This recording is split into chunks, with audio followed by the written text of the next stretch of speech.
예. 북한에 탈북자 정보를 넘긴 혐의로 재판을 받았던 유우성 씨를 기억하시죠? 당시 검찰은 유 씨를 북한에서 봤다는 등 탈북자들의 진술을 결정적인 증거로 내세웠습니다. 물론 이들의 증언은 재판 과정에서 모두 거짓으로 결론났고 유 씨는 2년 만에 간첩 혐의를 벗을 수가 있었습니다. 자, 그런데 JTBC 취재 결과 거짓 진술을 했던 탈북자들이 법무부로부터 수천만 원의 보상금을 받았던 것으로 드러났습니다. 임지수 기자의 보도입니다. 2013년 국정원은 서울시 공무원 유우성 씨를 체포했습니다. 탈북자 정보를 북한 보위부에 넘긴 간첩이라는 겁니다. 핵심 증거는 유 씨 친동생을 비롯한 탈북자들의 진술이었습니다. 하지만 재판 과정에서 국정원의 회유와 협박이 드러났습니다.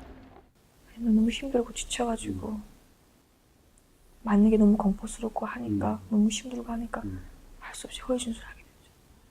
그러자 국정원은 탈북자 김모 씨를 찾았습니다. 국정원에서 찾아왔어요. 나가달라고 법원에.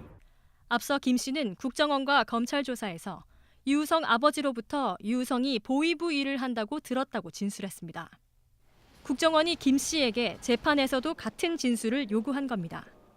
검찰까지는 일단 나갔어요. 법원에 나가는 거를 끌어냈어요. 저도 손소하잖아요. 거기서 많이 좀 들어야 했어요. 출석을 거절한 김 씨에게 재판 하루 전날 거액이 입금됐습니다. 몇 시간 있다가 돈이 입금된 거예요. 800만 원인가? 그리고 30분 전인지 이후인지 전화가 왔어요. 국정원에서. 결국 김 씨는 다음 날 재판에 나가 검찰 진술 내용을 증언했습니다. 그런데 대검찰청 진상조사단에 따르면 당시 김 씨에게 돈을 입금한 곳은 법무부였습니다.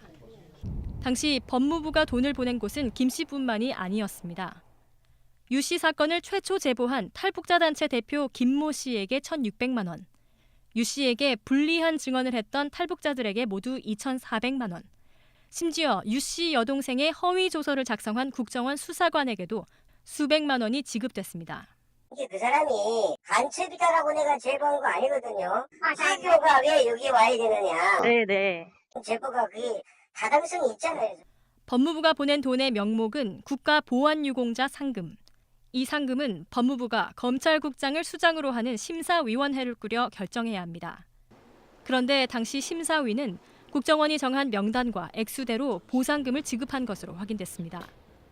특히 해당 상금은 모두 유 씨에 대한 1심 결론이 나오기도 전인 2013년 6월에 지급됐습니다.